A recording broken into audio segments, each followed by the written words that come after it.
The armory was quiet in the way only early mornings could be. Not silent, never silent, but subdued, like the building itself hadn't fully woken up yet. Fluorescent lights hummed faintly overhead, reflecting off steel racks and matte black weapon frames. The smell of oil, solvent, and cold metal lingered in the air, sharp and familiar. She worked at the far table, sleeves rolled just enough to keep them clear. Her movements were steady, precise, almost meditative. Each part came apart in the exact same order. Each component was inspected, wiped, and reassembled with the kind of care that came from respect, not routine. Her name was Ava Miller. Most people on base knew her as the quiet one from maintenance. Officially, she was assigned to weapon support, inspection, cleaning, calibration. The kind of job people barely noticed unless something went wrong. She liked it that way. Ava didn't rush. She didn't need to. Her hands moved with confidence born from years of familiarity. The rifle on the table in front of her wasn't new. It had history etched into every scratch and worn edge. She treated it like it mattered, because it did. A laugh echoed from the doorway as a small group of soldiers walked past, boots thudding against concrete. They barely glanced her way. Ava didn't look up. She was finishing the bolt when footsteps stopped nearby. "You always this serious with him?" The voice was calm, curious, with a hint of amusement. Ava recognized it instantly, even without looking. Ethan Cross, Special Forces sniper. One of the best on the rotation, if the whispers were accurate. Tall, composed, eyes that seemed to notice everything even when he pretended not to. She slid the bolt back into place before answering. "They deserve it." Ethan chuckled softly. "Most people just wipe and rack. That's how problems start," she replied. He leaned against the table across from her, watching as she completed the reassembly. "You shoot." Ava paused for half a second. "Sometimes." That wasn't a no. She finally looked up. Her eyes were calm, unreadable. "I'm not assigned to shooting." Ethan nodded, studying her now. Funny thing about skill, it doesn't care about assignments. She returned her attention to the rifle, checking alignment. And funny thing about assumptions, they usually miss something. That earned a real smile from him. Ethan glanced at the weapon. "Mind if I ask what you tag with that?" Ava didn't answer immediately. She placed the rifle into its rack, secured it, then wiped her hands on a cloth. "That one," she said. "Depends on conditions." "Let's say optimal," Ethan replied. "Wind manageable. Visibility clear." She considered. "Long enough to matter." He raised an eyebrow. "That vague, huh?" She met his gaze. "You asked what I tag, not how far I brag." That made him laugh again, quieter this time. He shifted his weight. "All right, hypothetical. Could you tag 3,800 meters?" The question hung between them, absurd and casual at the same time. Anyone who knew the numbers knew what he was really asking. That distance wasn't just long. It was extreme, legendary, even. Ava didn't scoff. She didn't smile. She thought. "Once," she said slowly, "with the right setup." Ethan stopped smiling. "Once," he repeated. "Training environment," she added. "Multiple attempts." His posture straightened. "You're telling me you've taken a shot at that distance?" "I'm saying I've sent rounds that far with intent." He searched her face for sarcasm. Found none. "Where did you train?" he asked. Ava picked up another rifle from the rack and began disassembling it. "Nowhere you'd recognize." That answer should have annoyed him. Instead, it intrigued him. A few hours later, the range buzzed with low-energy chatter. It was supposed to be a standard recalibration day. Ethan had arranged it under the pretense of checking new optics. Nothing unusual. Except Ava was there. She stood off to the side, hands in her pockets, observing wind flags and terrain like she was reading a language no one else spoke. Ethan watched her from the firing line. "You don't have to do this," he said quietly. She glanced at him. "You're the one who asked." "This range doesn't go anywhere near 3,800, he replied. "I know." "Then what are we proving?" Ava looked downrange. "Consistency." Ethan handed her a rifle. Custom build. Precision tuned. His rifle. She accepted it without ceremony, checking the balance, the scope, the adjustments. Her hands moved differently now. Not careful like in the armory, confident. Familiar. She lay prone, settling into position with practiced ease. The range officer glanced over, surprised to see someone unfamiliar on the line, but Ethan nodded. That was enough. Ava adjusted the bipod, closed her eyes for a brief second, then opened them. The first shot cracked through the air, clean. Controlled, the spotter called it. Dead center. Murmurs spread. She adjusted slightly, accounting for a subtle shift in wind. Second shot. Even tighter by the fifth shot, the murmurs had turned into silence. Ethan felt something shift in his chest. This wasn't luck. This wasn't curiosity. This was mastery. When she finished, Ava cleared the weapon and stood, handing it back. That's within this range, Ethan said quietly. That doesn't explain 3,800. She shrugged. Distance is math. Discipline is harder. Word traveled faster than Ava expected. By evening, people were looking at her differently. Some with curiosity, some with disbelief. A few with something like resentment. She didn't care. What she didn't know was that the base would need that skill sooner than anyone expected. The alert came just before midnight. Not a scramble, not a siren, something worse. A quiet, urgent call. Unidentified movement beyond standard surveillance range. Elevated position. Long-distance observation suspected. Ethan was already moving when Ava appeared at the command tent. I can help, she said. The officer inside hesitated. Ethan didn't. She's with me. They moved fast, gear-packed, tension-thick. The position they were heading toward wasn't accessible by vehicle. It required a climb, patience, and time. The overlook, the world stretched out below them.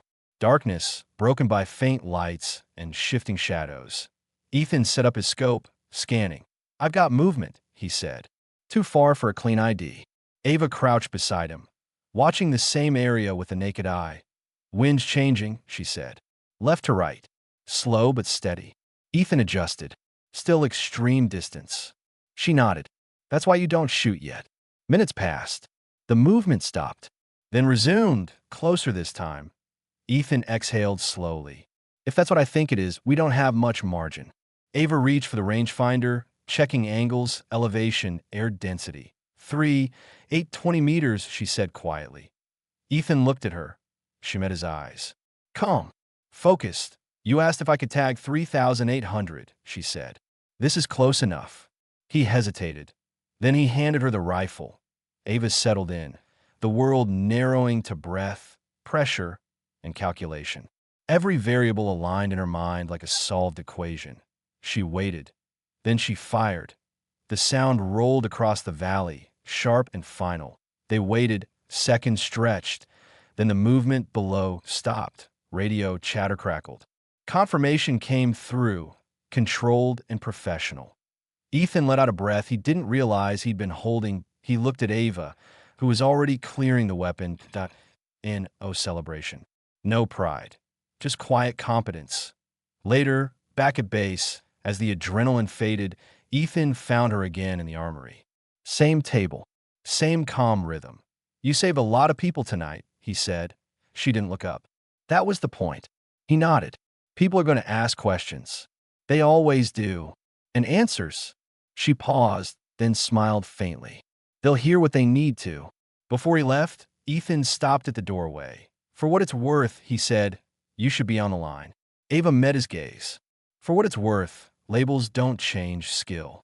As he walked away, Ethan knew one thing for certain. The quietest person in the room had just proven she belonged at the longest distance imaginable. And this was only the beginning. That if you enjoy realistic, high-stakes stories like this, stories about hidden skill, discipline, and moments that redefine respect, make sure you subscribe to Generals and Truth Stories. More truth, more intensity, more stories that go beyond appearances. The next morning didn't feel any different on the surface. The base woke up the same way it always did, boots on concrete, radios crackling, engines coughing to life. But underneath it all, something had shifted. Ava Miller felt it before she saw it. People noticed her now. Not openly, not dramatically, just small things. Conversations pausing when she walked past. A few longer looks, less dismissal, more curiosity. She didn't change her routine. Back in the armory, she worked the same way she always had, methodical, quiet, focused. If anyone expected her to suddenly act different after the night before, they were wrong. Ava had never done what she did for recognition. She did it because it needed to be done. Ethan Cross found her there again, leaning against the doorway, arms folded. "You good?" he asked. She nodded without looking up. "You?" He exhaled. "Didn't sleep much." "That happens." He watched her for a moment. Commands asking questions. She paused, then resumed cleaning. "They always do. They want to know where you learned to shoot like that." Ava smiled faintly. "That's not really an answerable question." Ethan shook his head. "You don't make this easy." "I'm not trying to." By midday, Ava was called into a briefing room she'd never been invited into before. No tension, no raised voices, just quiet evaluation. Maps on the walls, screens displaying terrain data. People who didn't waste words. She stood comfortably, hands relaxed at her sides. Point one of the officers spoke. "Last night's engagement prevented escalation." Ava nodded. "Good. We reviewed the data," another added. "The shot was exceptional." She didn't respond. Ethan sat at the far end of the table, watching her carefully. Not nervously, proudly. "We're not here to put you on display," the first officer said. "We want to understand how to use your skill responsibly." Ava met his eyes. "Then don't rush it." There was a pause, then a nod. "Fair." From that day on, Ava's role shifted. Not officially, not on paper, but in reality. She became a quiet advisor. Someone consulted when distances stretched too far, when conditions got complicated, when confidence needed to be replaced with calculation. She never took the shot unless it mattered. And when it mattered, she never missed.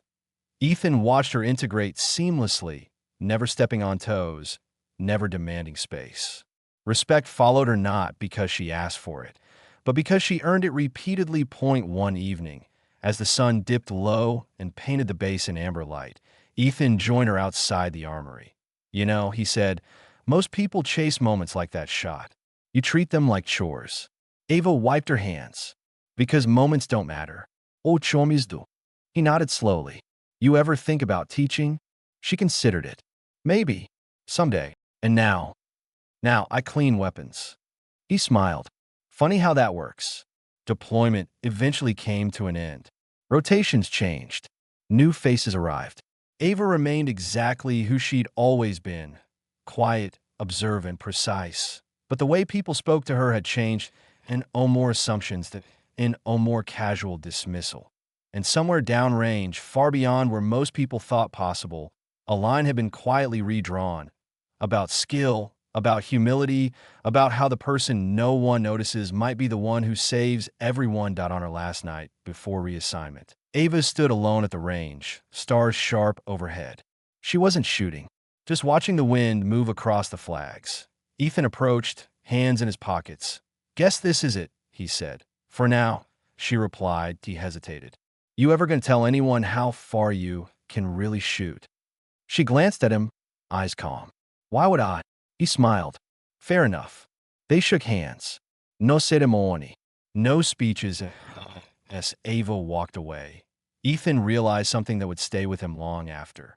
The most dangerous thing on any battlefield isn't distance, that it's underestimating the person quietly doing the work. And sometimes the longest shot in the world isn't about how far the bullet travels, but how far someone had to go before anyone believed in them. That if you enjoyed this realistic, high-stakes story about hidden skill, discipline, and respect earned the hard way, make sure you subscribe to Generals and Truth Stories.